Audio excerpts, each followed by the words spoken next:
Hi guys, my name is Jo. I'm the CEO and founder of NaviStar Legal, and I am continuing my SME stories and insights with Philip Leiws. Hi Philip, how are you doing? Hello, I'm fine, thank you. Great. Philip is a business matchmaker and he is the owner of Lewis Link Limited. He is here to talk to us about his journey and give us a little bit of wisdom, I think, from your years, both in the corporate and in what I call solopreneur world now. Philip, tell me, how did you end up having your own business and how have you find that transition from the corporate world to the SME world? Tell us all. I joined Barclays Bank at 16, didn't know what else to do, spent my whole corporate career in banking, which I enjoyed and I was reasonably successful at. I did a variety of roles, but after so many years, I got the opportunity to depart 6 years ago, and I managed that transition really from the corporate world into looking after myself and being self-employed on a relatively easy basis. And what do you do now? What is your kind of core element of the business? So some people call me a business matchmaker in the professional services sector. So I used to be a Barclays Bank manager looking after professional services firms, which included accountants, surveyors, architects and solicitors. And 70% of my clients at the time were solicitors firms. So consequently, it was a relatively easy process for me to continue to be closely involved with the legal sector, which is where I've tended to focus. How do you find having your own business now? So I really enjoy it. I get a lot of job satisfaction from doing it.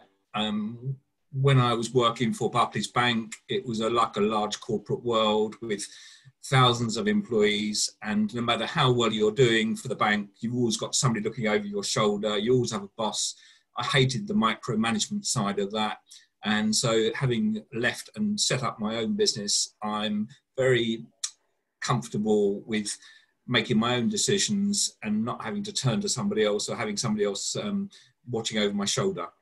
Okay, do you have any top tips for, and I hate the phrase top tips, but let's call it any wisdom for anybody who's in the corporate world now who's thinking, I quite like to have a little bit of that freedom. Anything that you would say to do or not to do?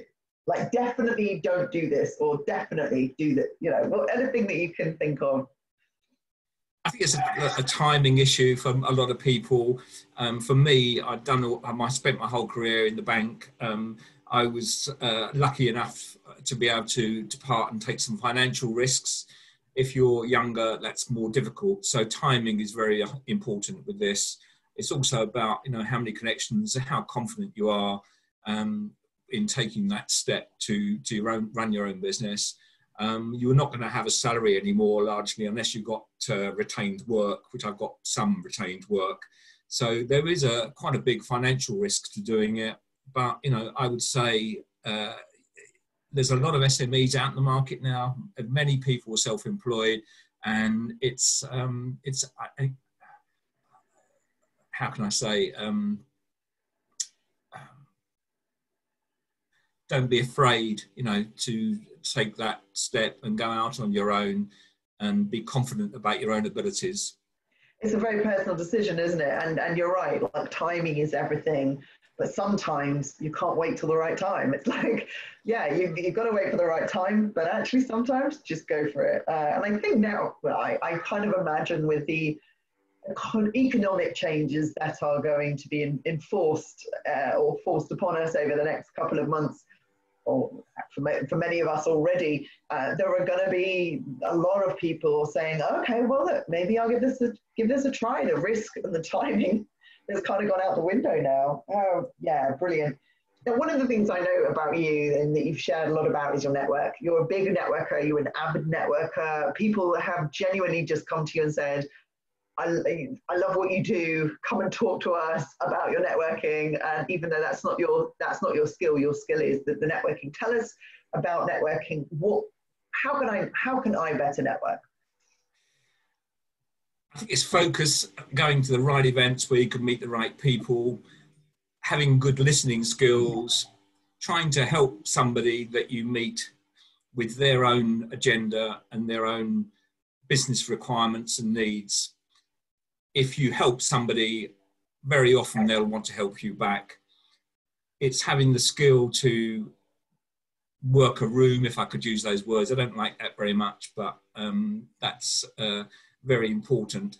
Perhaps knowing when to move on from a conversation to the next one, making introductions between key people at the event if you can, using the organisers of the event to help you with introductions. If you can find out who's going to be at the event before you go, that's always very favourable as well. Then you can have a plan before you go into networking and make the most effective use of your time. How are you noticing, and I imagine you are noticing, changes over the last couple of weeks with networking and how one networks? Like, things have changed dramatically. So how are you doing things differently? Are you doing things differently? Very differently. Yeah, I was an avid networker. I was doing about 5 events a week in London, wow. Sometimes breakfast, lunchtime, sometimes evening. This all came to an end about 6-8 weeks ago now. I've had to find a different way to network. So I have been attending some online networking events. I've got one later on today. It's a new way of networking, primarily via Zoom.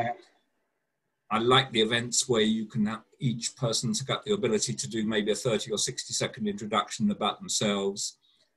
That way you know who you want to follow up with afterwards, rather than just the webinar type online event. I'm focusing more on proper online networking events and enjoying it, to be honest. It's a different way of networking, but I have met some new people from it and I have got some new business leads from it.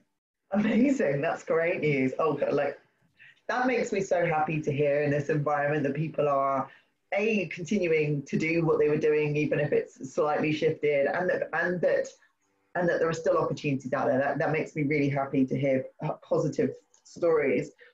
I know one of the things, like you were saying to me, linking is your thing.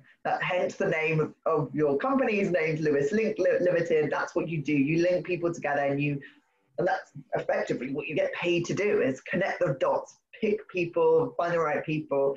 And one of the things you do is you connect law firms, so purchases of firms with basically law firms that want to merge. Tell me a little bit about that. What are you seeing in the market nowadays, or what are your projections for the market in the legal market at the moment? I deal primarily at the smaller end of law firms. The larger law firms is very different and they're managed very differently. I prefer dealing with firms where I can actually talk to the decision makers in the firm direct, the partners of the firm. There's a lot of firms where the age profile is quite high, the smaller law firms where the average age might be 60 or more. They don't have an exit strategy. The younger up and coming would-be partners of the past don't necessarily aspire to be partner anymore. They worry about the responsibilities, the obligations of it, the governance and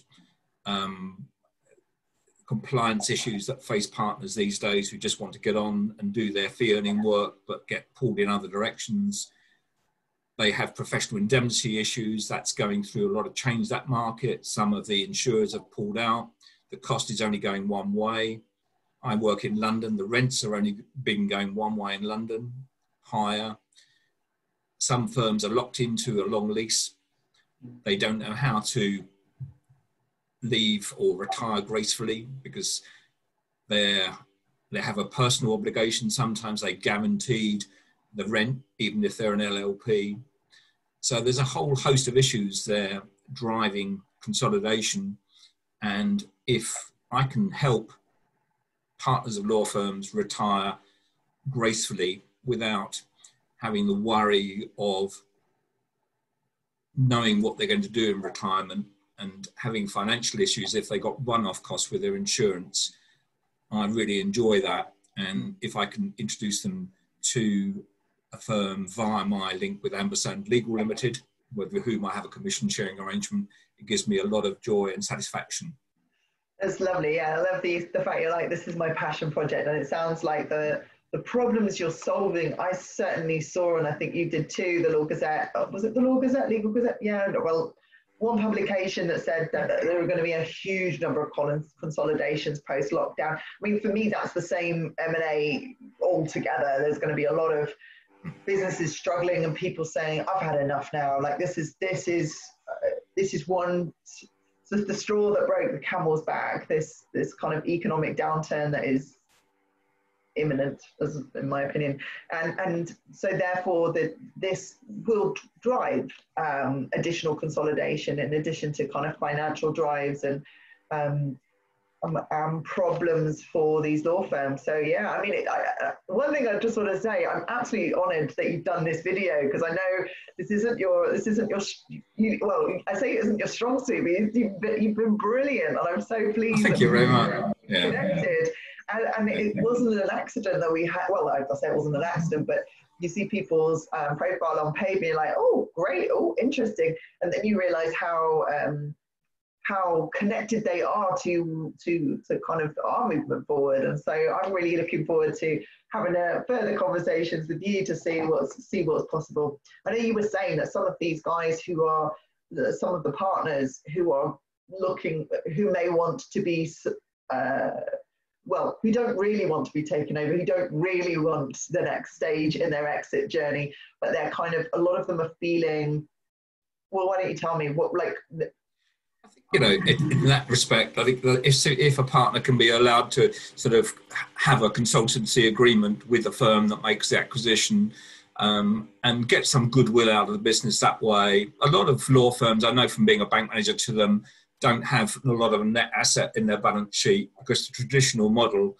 from a financial perspective is that most law firms take their profits out.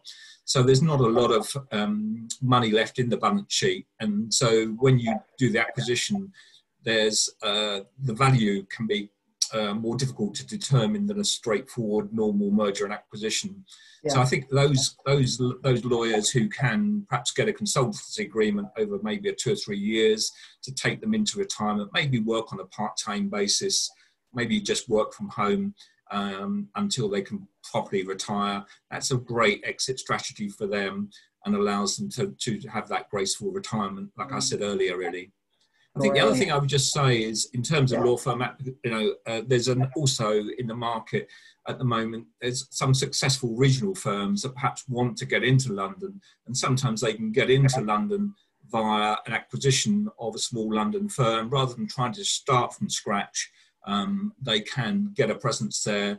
They don't necessarily need to or want to do the work in London, which can be very expensive for them, but they can generate work, because whatever one says about central London, it's a good place to generate professional services work.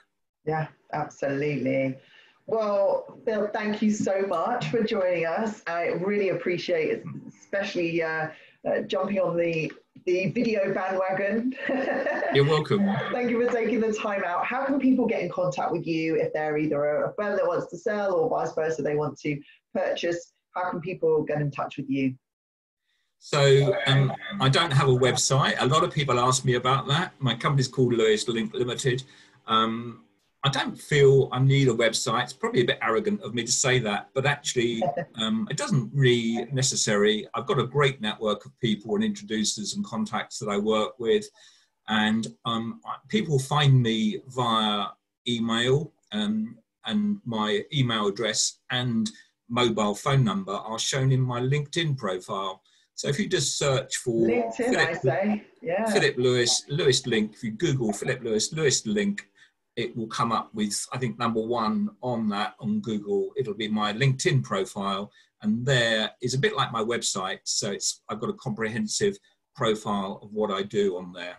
I'm kind of a big fan of that, to be honest, Philip. And people, certainly marketing people, are like, no, you need this. I actually think LinkedIn and social media are the new websites. And okay, people do want to kind of Google and find out a little bit more, but actually for person-to-person interaction, Everything's on my LinkedIn. In fact, probably more than you need to know is on my LinkedIn.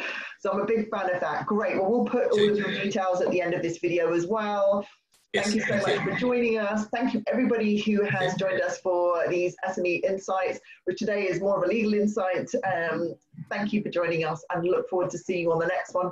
If you like this video, then you can subscribe down there. Otherwise, see you again soon. Bye. Bye. Thank you.